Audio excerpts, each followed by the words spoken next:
Viewers, இன்னைக்கு morning டிஃபனுக்கு சூப்பரான சொரக்காய் சட்னி பார்க்கலாமா? வாங்க. ஸோ நான் ஒரு ஹாஃப் சொரக்காய் எடுத்திருக்கேன். அண்ட் 3/4 டம்ளர் பொட்டுக்கடல எடுத்திருக்கேன்.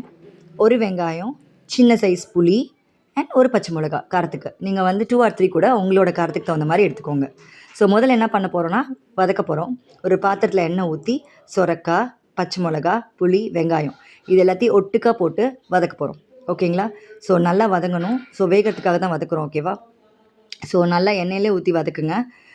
ஸோ வதக்குறப்ப எப்பயுமே நான் சட்னிக்கு எந்த வெங்காயம் வதக்கினாலும் சரி, எது வதக்கினாலும் உப்பு ஆட் பண்ணிடுவேன். ஸோ சீக்கிரம் வதங்கணுங்கிறதுக்காக. ஸோ தேவையான அளவு வந்து உப்பு ஆட் பண்ணி நல்லா வதக்குங்க. வேணும்னா வந்து கொஞ்சோண்டு தண்ணி தெளிச்சிக்கலாம். ஊற்றிடாதீங்க, தண்ணி லைட்டாக தெளிச்சிக்கலாம். ஸோ நல்ல கண்ணாடி பதத்துக்கு வெங்காயம் வர மாதிரி வதக்கணும். சொரக்காவுமே சீக்கிரம் வெந்துடும். தண்ணி விடும், அதனால் நிறையா தண்ணி ஊற்றிடாதீங்க. ஓகேவா? ஸோ இது நல்லா வதங்கினதுக்கப்புறம் ஆற வச்சு மிக்ஸி ஜாரில் போட்டுருங்க. போட்டு நான் சொன்ன அளவுக்கு பொட்டுக்கடலை இருக்குல்ல, அதை ஆட் பண்ணி அரைச்சிடலாம். ஓகேங்களா? ஸோ பொட்டுக்கடலை ஆட் பண்ணி என்ன பண்ண போகிறேன், அரைக்க போகிறேன். ரொம்ப தண்ணி ஊற்றிடாதீங்க. எப்போயுமே சட்னி அரைக்கிறப்ப சட்னி பதக்கத்துக்கு வராது. அதுக்கப்புறம் கடுகு உளுத்தம் பருப்பு தாளித்து அரைச்சதுக்கப்புறம் அதில் ஆட் பண்ணி ஸோ சூப்பரான சுரக்காய் சட்னி தயார். வாங்க சாப்பிட்லாம்.